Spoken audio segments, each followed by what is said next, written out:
Today the money changed. Goodbye for 101k. Hello free stuff. How the old rules of wealth disappear overnight.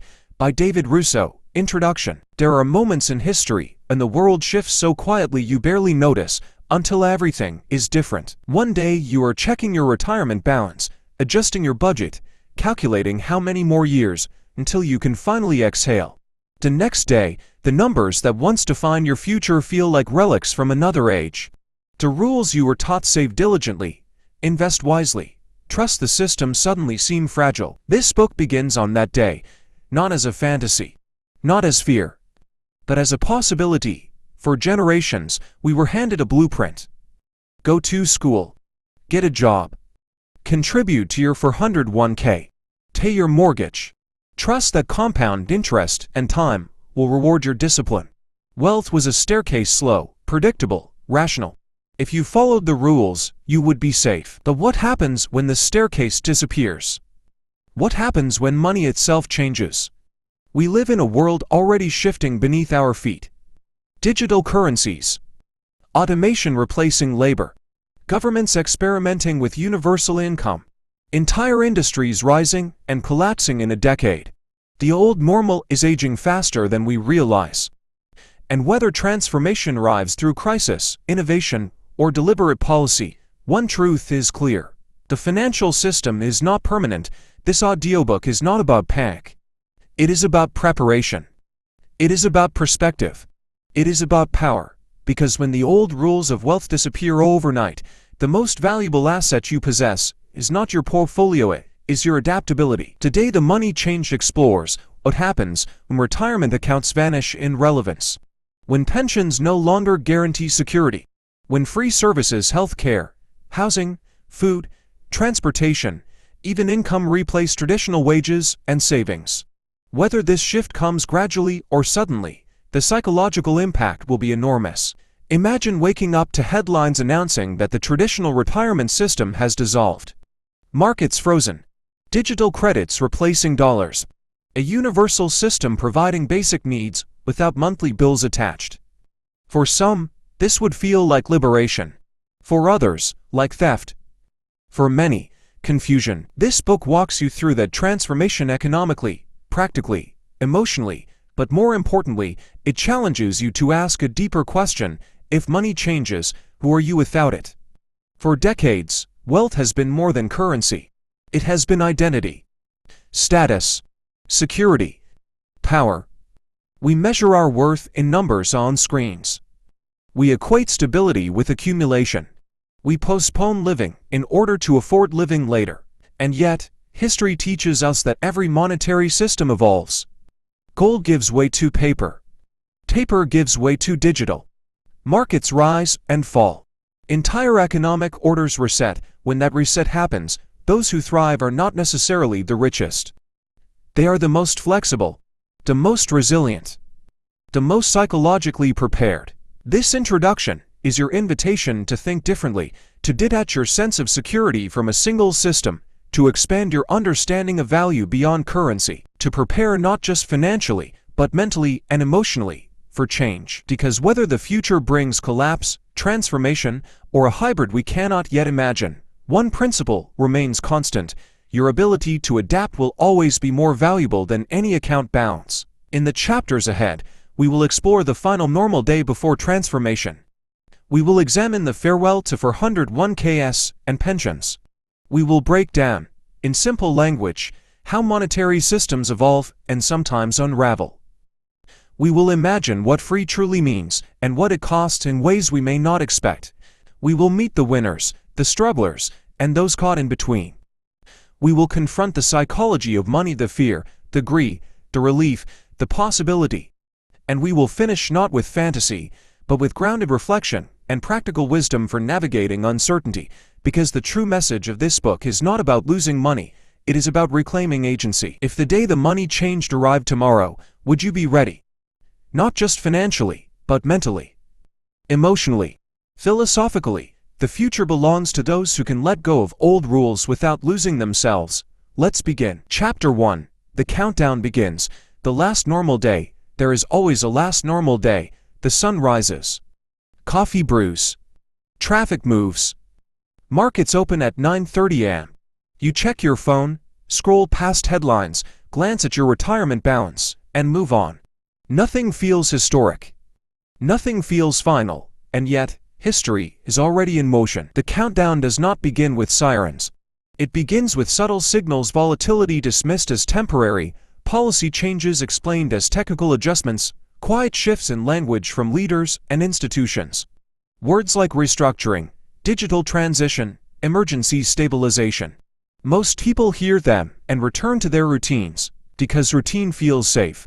On the last normal day, people still believe in the old rules. Work hard. Save consistently. Diversify investments. Trust that the system, though imperfect, is stable. The numbers in retirement accounts still appear solid. Pensions still send statements. Banks still open their doors, but underneath the surface, something is changing.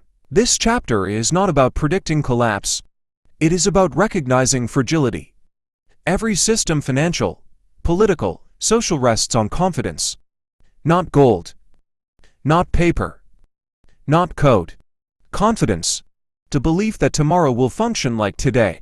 When confidence cracks, change accelerates. Here is the uncomfortable truth. Most people do not prepare for transformation because they are waiting for certainty. They want clear proof before adjusting their mindset. But by the time proof is undeniable, the window for calm preparation has already closed. The countdown teaches a powerful self-improvement principle: prepare during stability, not during panic. On the last normal day, you still have choices. You still have clarity. You still have emotional bandwidth. That is when resilience is built, not when fear floods the system. Ask yourself, if my retirement account became inaccessible tomorrow, who would I be without it? If my income structure changed overnight, what skills would still hold value? If security no longer meant what it once did, where would I find stability? These are not fear-based questions. They are empowerment questions, because the real risk is not financial loss. The real risk is psychological paralysis. When systems change suddenly, two types of people emerge. The first cling to what was. They argue with reality. They wait for things to go back. The second group accepts the shift quickly. They grieve if necessary, but they adapt. They ask, what now? Instead of why me? The countdown is your opportunity to decide which person you will become. Resilience is not built from predicting the future perfectly. It is built from strengthening what does not depend on the future: your skills, your relationships, your creativity, your ability to solve problems, your emotional discipline. Markets may freeze. Policies may change. Currencies may evolve. But adaptability is timeless wealth. On the last normal day, most people focus on their accounts. The wise focus on their capabilities, because when external systems wobble, internal systems must be strong. Imagine hearing the announcement, a sweeping monetary transformation. Markets paused. Retirement systems restructured. A new framework introduced. For some, it will feel like the ground has disappeared. But for those who use the countdown wisely, it will feel like a test they have already rehearsed in their minds. Preparation does not mean hoarding. It means thinking, learning, diversifying not just investments, but identity. You are more than your 401k. You are more than your paycheck. You are more than a line on a financial statement. The last normal day is not a warning. It is a gift. It is the moment before the shift, the breath before the leap. Use it. Strengthen your mindset. Expand your definition of wealth. Detach your sense of worth from a single system. Because whether change arrives gradually or overnight, your greatest asset will never be what you own. It will be who you are when the rules change. Chapter 2. Farewell to 401ks. When retirement promises disappear. For decades, the 401k was more than a savings account. It was a promise that if you delayed gratification, if you contributed faithfully, if you trusted the market and stayed the course, your future would be secure. Every paycheck carried a quiet ritual. A percentage set aside. A match from your employer. Statements arriving quarterly like report cards on your discipline. Green arrows meant hope. Red arrows meant patience. Stay invested, they said. It always comes back. But what happens when it doesn't? What happens when the structure itself changes, when retirement accounts are frozen, restructured, devalued, or absorbed into a new system? What happens when pensions renegotiate, when benefits shift, when the definition of retirement is rewritten? For many, it would feel like betrayal. Not just financial betrayal, but emotional betrayal. Because the 401k was never just about money. It was about certainty. It was about control over the future. It was about the belief that time and discipline guaranteed safety. And here lies the deeper lesson of this chapter. Security built on a single system is not true security. When retirement vehicles change, the initial reaction is fear. Was it all for nothing? Did I waste decades saving? Who am I now without that number protecting me? These questions reveal something profound.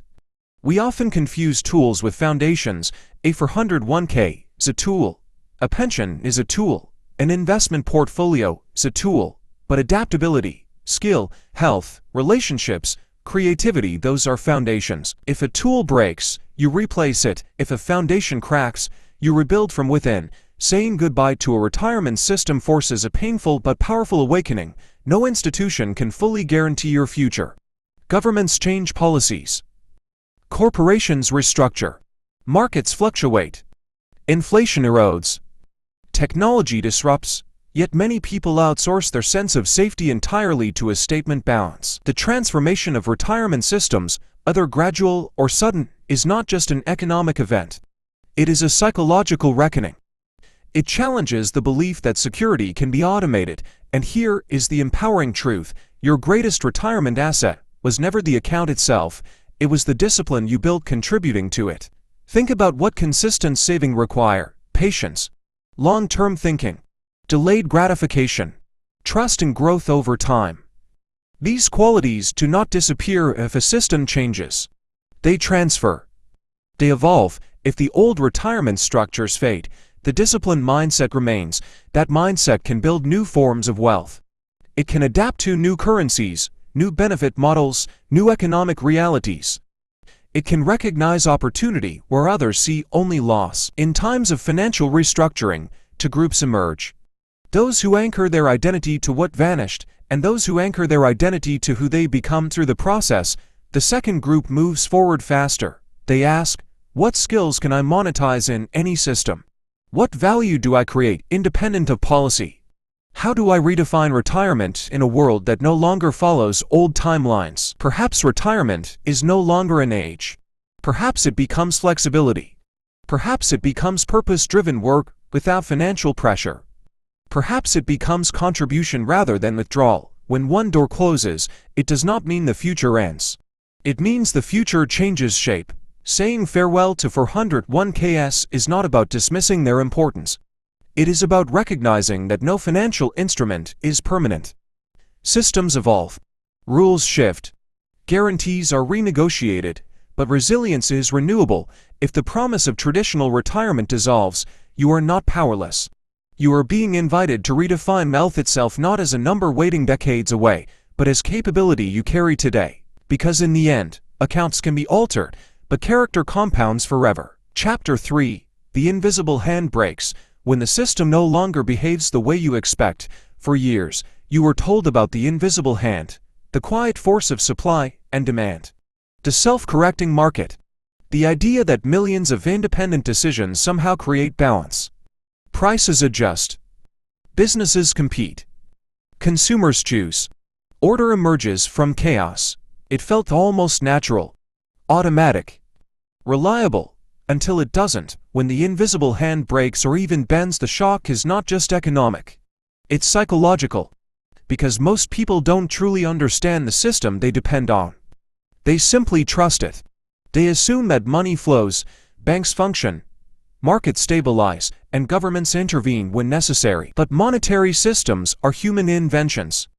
They are agreements, shared beliefs reinforced by policy, technology, and behavior. And what humans create, humans can change, sometimes gradually, sometimes suddenly. This chapter is not about complex financial theory. It's about clarity. At its core, money works because we believe it works.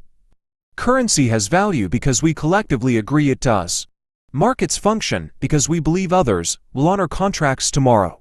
Retirement accounts grow because we believe the underlying system will persist long enough for growth to matter. Confidence is the real engine. When confidence weakens through debt crises, technological disruption, policy overreach, inflation, deflation, or systemic shocks, the invisible hand begins to tremble.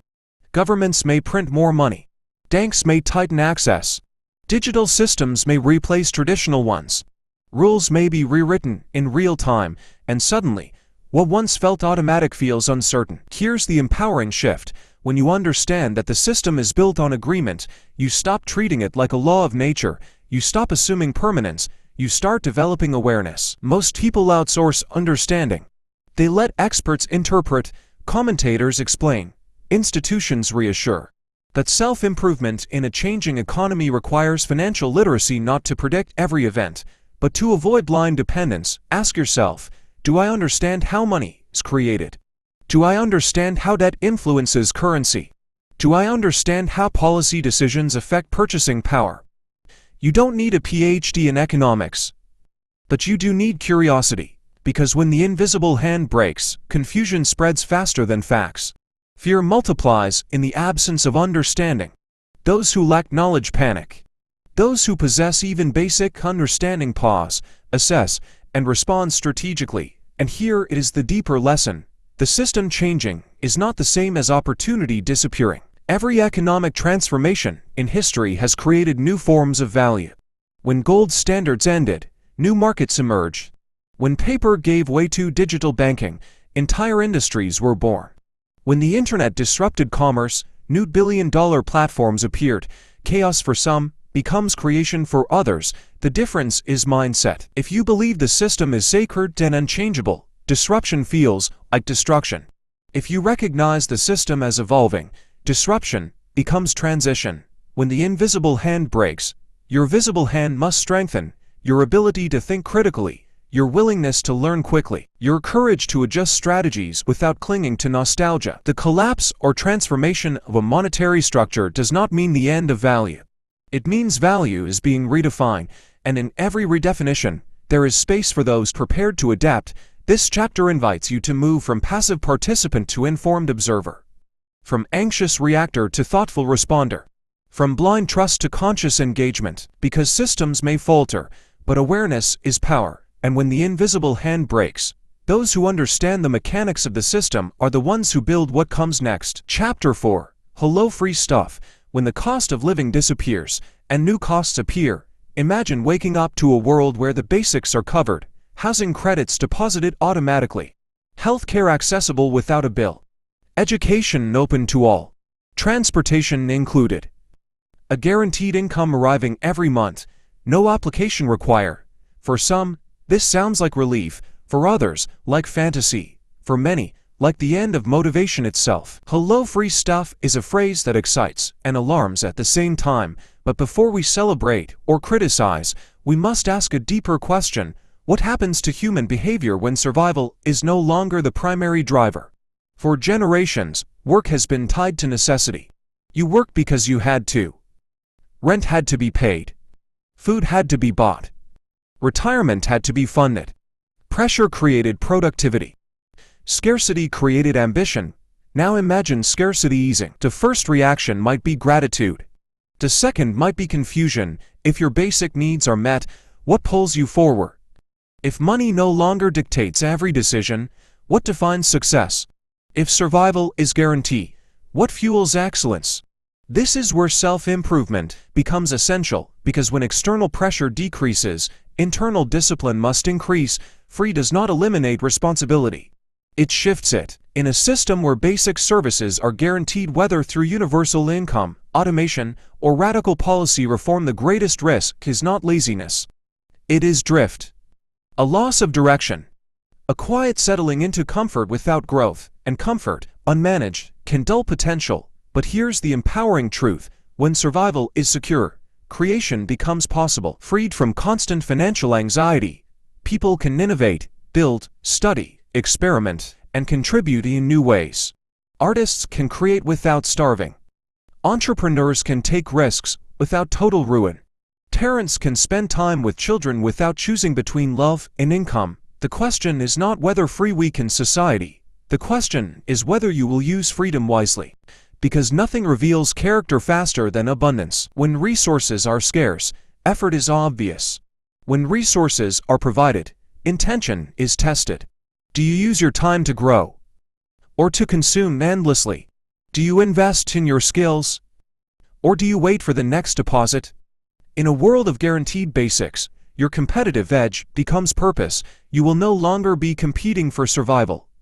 You will be competing in creativity, discipline, contribution, and mastery. That is a higher level of game. Free stuff is not the end of ambition. It is the evolution of it. Your worth will no longer be measured by how desperately you work to pay bills. It will be measured by how meaningfully you use the space you've been given. And here lies the deeper lesson. Freedom magnifies who you already are. If you are curious, you will explore more. If you are disciplined, you will build more. If you are unfocused, you will drift further. The disappearance of traditional financial pressure does not remove responsibility.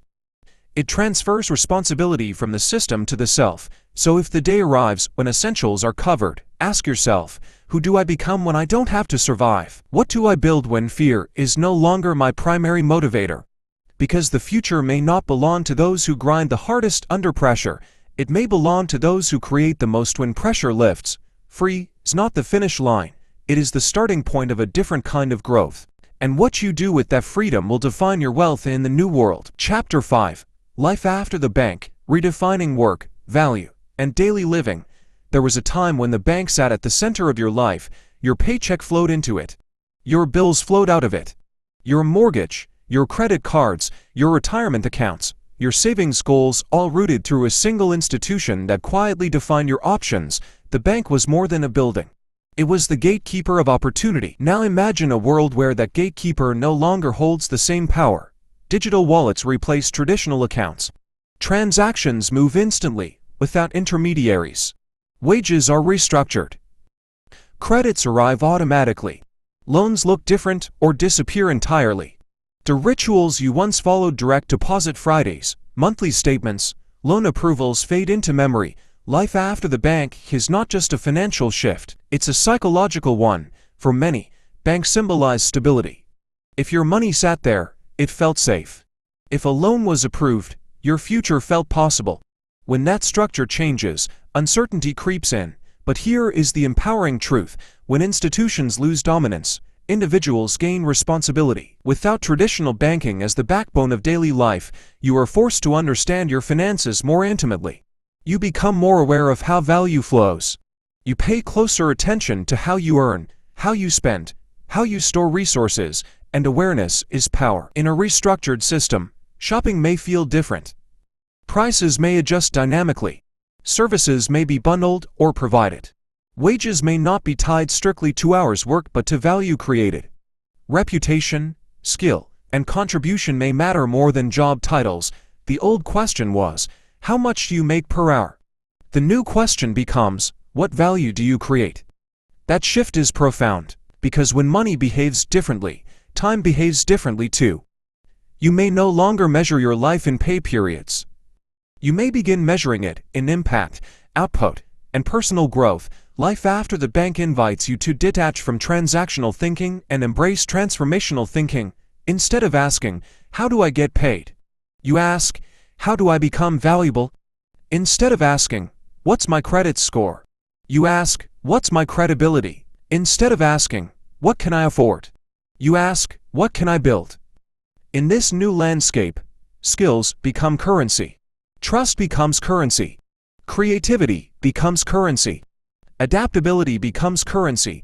And unlike traditional money, these forms of wealth cannot be frozen or restructured overnight. But this shift also requires discipline. Without the rigid structure of bank deadlines and monthly cycles, self-management becomes critical. Budgeting may look different, but intentional living becomes even more important. When transactions are frictionless, spending can become mindless. When credit is invisible, consequences can be delayed. Self-control becomes your financial firewall. Life after the bank is not about rejecting systems. It is about recognizing that systems evolve. Decentralized structures that once dominated may give way to decentralized, automated, or community-driven models. But no matter the framework, one principle remains: your mindset determines your stability. If you rely solely on institutions for direction, you will feel lost when they change. If you cultivate financial literacy, adaptability, and personal discipline, you will navigate any structure confidently, because at the end of the day, banks were never the true source of your security. They were tools. Your true security has always been your ability to learn, adjust, and create value in any environment. Life after the bank is not the end of financial order. It is the beginning of personal financial ownership at a deeper level, and those who embrace that ownership will not fear the change. They will lead within it. Chapter 6: Winners, Losers, and the Middle. Who thrives when the rules change? When the money changes, when the systems shift, when the familiar structures dissolve, one uncomfortable truth rises to the surface: not everyone adapts at the same speed. In every transformation, there are winners. There are losers. And there is the vast middle, watching, waiting, deciding which direction to move. The winners are not always the wealthiest before the shift. They are not always the most educated or the most connected. More often, they are the most adaptable. The ones who saw change coming and prepared mentally. The ones who stayed curious instead of defensive. The ones who asked, "How does this work?" Instead of declaring, "This will never work," they move early. They learn fast. They detach from nostalgia. Then there are the losers, not because they lack intelligence or effort, but because they cling tightly to the old rules. They wait for the system to go back. They measure every new development against yesterday's standards. They resist learning because learning feels like admitting the past is gone, and in times of rapid change, resistance is expensive. But most people are not in neither extreme. They are in the middle. The middle feels confused, overwhelmed, cautious. They still have responsibilities, families, obligations, commitments. They can't gamble recklessly, but they can't afford to ignore change either. If you are in the middle, this chapter is for you, because the middle holds the greatest power. The middle decides which way society moves. The middle adapts gradually but steadily. The middle builds resilience quietly. And when guided by awareness, the middle becomes the new winners. Here is the key principle: thriving in transition is less about resources and more about response. Two people can experience the same economic shift. One sees threat. The other sees opportunity. One freezes. The other experiments. One complains. The other studies. The event is the same. The outcome is different. Ask yourself honestly: when rules change, do I react emotionally or strategically? Do I spend more time blaming or learning? Do I cling to what was or build toward what's emerging? Winners focus on skills. Losers focus on losses. Winners build networks.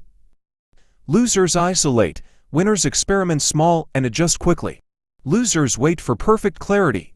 The middle has a choice in every moment of disruption to lean toward fear or toward growth. And here's something empowering: you do not need to predict the future perfectly to win. You simply need to stay flexible enough to pivot.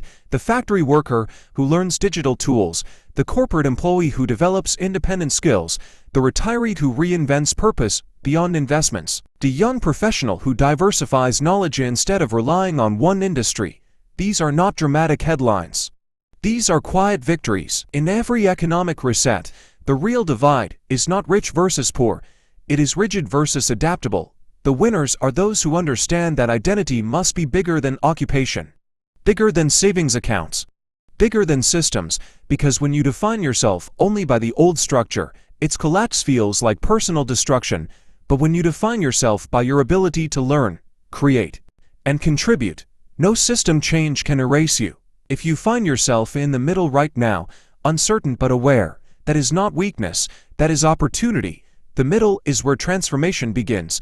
And the moment you choose growth over resistance, you are no longer stuck between winners and losers. You are becoming one of the builders of what comes next. Chapter 7: The Psychology of Money, Fear, Freedom, and the Battle Within. Money is never just money. It is emotion. It is identity.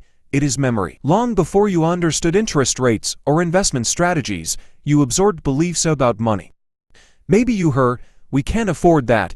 Maybe you saw stress at the kitchen table over unpaid bills. Or maybe you learned that wealth meant status, power, and respect. By adulthood, Money wasn't just currency, it was wired into your nervous system. That's why when the monetary system shifts, the strongest reactions are not financial, they're psychological. Some people feel panic. If the rules change, their sense of safety collapses. Others feel anger, years of saving and sacrifice suddenly uncertain.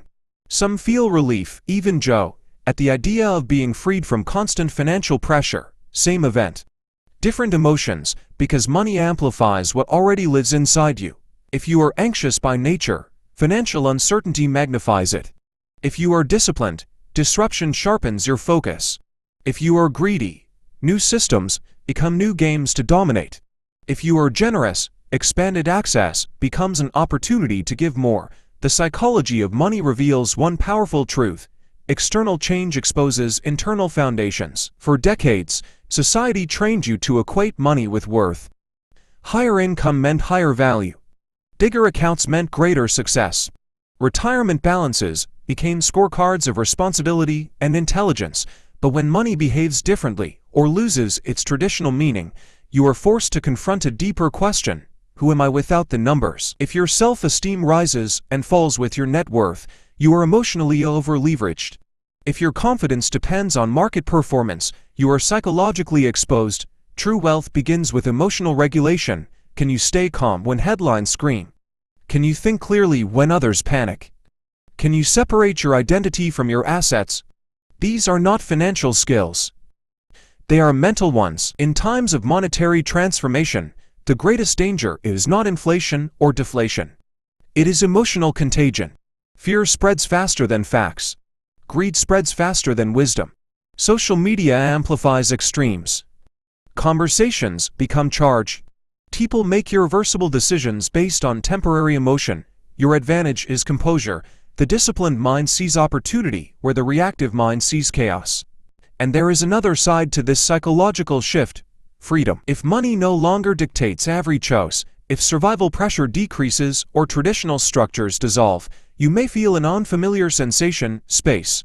Space to think, space to choose, space to redefine success. But freedom can be unsettling. When you are no longer chasing survival, you must confront purpose. Without financial fear driving you, what moves you forward? That is the deeper evolution, from fear-based motivation to purpose-driven action. The psychology of money is ultimately about control, not controlling markets, but controlling yourself. You cannot guarantee how currencies will behave. You cannot guarantee policy decisions. You cannot guarantee global stability. But you can train your response. You can strengthen your mindset. You can detach your identity from external metrics. You can define wealth in terms of growth, contribution, resilience, and character. Because when the numbers fluctuate, the grounded mind stands firm. Money will continue to evolve. Systems will shift.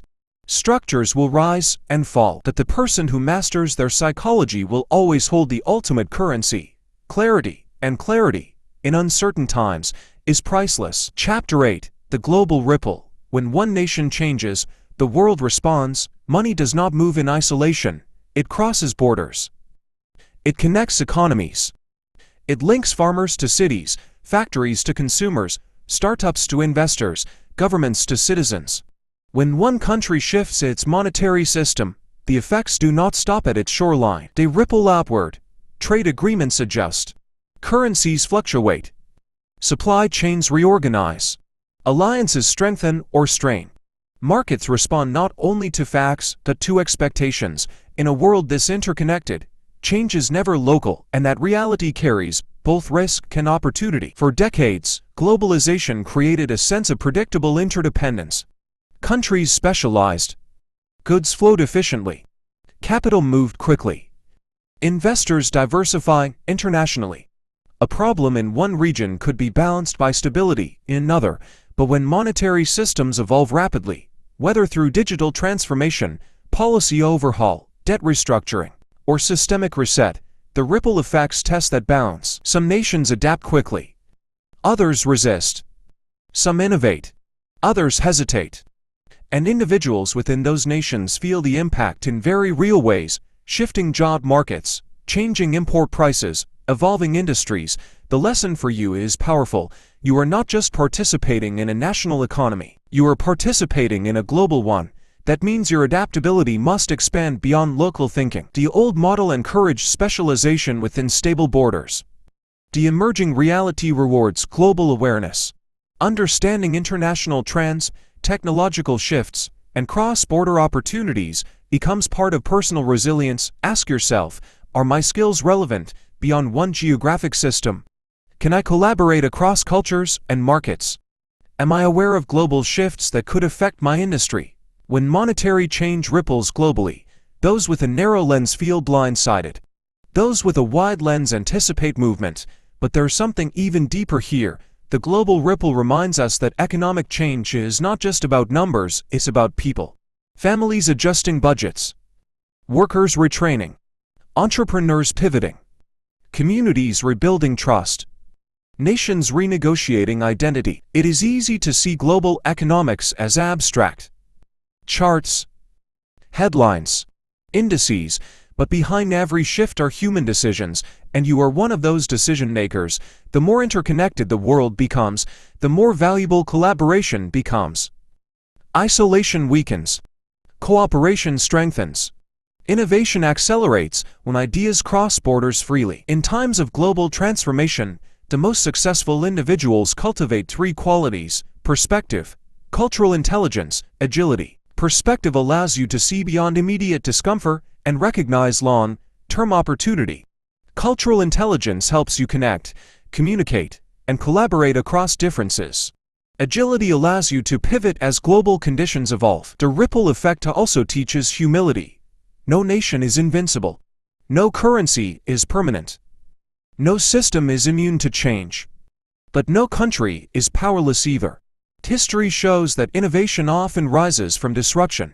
New technologies, new alliances, new forms of exchange emerge when old models strain. The same is true for you. When global shifts create uncertainty, you can shrink in fear or expand in awareness. You can limit yourself to what feels familiar or prepare yourself to operate in a world where borders matter less and adaptability matters more. Because the future will not reward those who cling to isolated systems, it will reward those who understand connection. The global ripple is not a wave to fear, it is a signal, a reminder that you are part of something larger and that your growth must be large enough to match it. When the world shifts, shift with it, and let your mindset be as global as the change itself. Chapter 9. Building a New Future. Thriving in a world where free replaces the old rules. When the old system fades and a new one takes its place, there is a moment of disorientation. The rules you memorized no longer apply. The strategies that once guaranteed stability feel outdated. The milestones: retirement age, credit score, portfolio size lose their familiar weight, and in that moment, you face a powerful choice. Do you mourn the past? Or do you build the future? Building a new future requires more than financial adjustment. It requires philosophical growth. If free services expand, if universal income stabilizes survival, if automation reduces traditional labor, then the foundation of your life shifts from earning to becoming. The question is no longer just, how do I make a living? It becomes, how do I make a life? This is where self-improvement becomes your blueprint. In a world where basic needs are covered, your edge is no longer desperation. It is direction. Without the constant pressure of survival, you must choose your growth intentionally. Discipline becomes self-generated. Ambition becomes self-defined. Contribution becomes self-directed, and that level of freedom demands maturity, because freedom without structure leads to drift, freedom with vision leads to expansion. Building a new future means redefining wealth. Wealth is no longer only accumulation. It becomes capability, health, knowledge, relationships, creativity, emotional intelligence, community impact. Ask yourself, what skills would I pursue if money were not my only motivator? What problems in my community could I help solve? What legacy do I want to build in a world less obsessed with survival? When old financial pressures loosen, you gain something priceless: bandwidth. Bandwidth to learn, bandwidth to innovate, bandwidth to serve. But bandwidth can be wasted as easily as it can be invested. This chapter invites you to think like a builder. Builders do not complain about new terrain. They study it. They design within it. They experiment. They adapt. If traditional jobs evolve or disappear, builders create new forms of value. If education becomes accessible to all, builders deepen expertise. If healthcare and housing are stabilized, builders invest energy into mastery and meaning. The new future will not reward passivity, it will reward contribution, and contribution looks different for everyone. It may be entrepreneurship. It may be art. It may be mentorship. It may be research. It may be raising strong, emotionally intelligent children. In a world where free reduces fear, the true currency becomes impact. You are no longer climbing a narrow ladder toward retirement. You are designing an open landscape of possibilities, but design requires intention, so build deliberately. Strengthen your mind daily. Strengthen your body consistently. Strengthen your network authentically. Strengthen your purpose relentlessly, because even in a system that provides, excellence still differentiates. The disappearance of old monetary norms is not the end of ambition. It is the evolution of it. You are being invited to graduate from survival-driven living to purpose-driven building, and those who accept that invitation will not simply adapt to the new future, they will shape it. Chapter 10. Reflections and Reality Checks, Lessons Learned, Warnings Heard, and the Path Forward. We have reached the final chapter, but not the end of your journey. By now, you've imagined the last normal day, said farewell to retirement systems, witnessed the invisible hand falter, explored free services, navigated life after the bank, met winners and the middle, confronted your psychology around money, and seen how global shifts ripple outward. You have built a vision of the future where old rules no longer apply. Now it is time to pause, reflect, and ground yourself in reality. The first lesson is simple. Change is inevitable. Systems rise, fall, and transform. Money, markets, and policies will never stay fixed forever. Security built solely on external structures is fragile. True security is internal. It lives in your mindset, your adaptability, your emotional discipline, your skill set, and your relationships. These are portable. These are resilient. These cannot be frozen, devalued, or replaced by legislation. The second lesson is profound. Opportunity lies in adaptability. Those who thrive are not necessarily the richest, the most connected, or the luckiest. They are the ones who prepare mentally and emotionally before the change, who remain calm during disruption, and who actively shape the reality around them instead of being swept along by it. Flexibility is the currency of the new world. The third lesson is a warning. Comfort can become complacency. When systems fail, or when free replaces old structure, some will relax, assuming that survival is guaranteed. This is the danger. True growth requires deliberate action, intentional learning, and conscious contribution. Without purpose, abundance can quietly erode potential. Finally, the fourth lesson is inspiring. You define your wealth, not the system. Wealth is no longer only about accumulation. It is creativity, knowledge, emotional intelligence, impact, and freedom. When survival pressures fade, the value of character, skill, and vision multiplies. The real power comes from being able to create, adapt, and thrive in any environment. So here is your reality check. Systems change. Accept it. Money changes. Respect it. Fear is natural. Control it. Opportunity exists. Seize it. The world you imagine throughout this book, a world of free essentials, shifting economies, and new forms of value, is not a fantasy. It is a possibility. And your preparation, mindset, and adaptability determine whether you will struggle, survive, or flourish. As you step forward, carry this truth. The ultimate wealth is your ability to navigate uncertainty, redefine success, and contribute meaningfully. No matter what the world does with its money, the old rules may be gone, but the principles of growth, resilience, and purpose endure. Your future begins now. Conclusion: owning your future, from uncertainty to empowerment.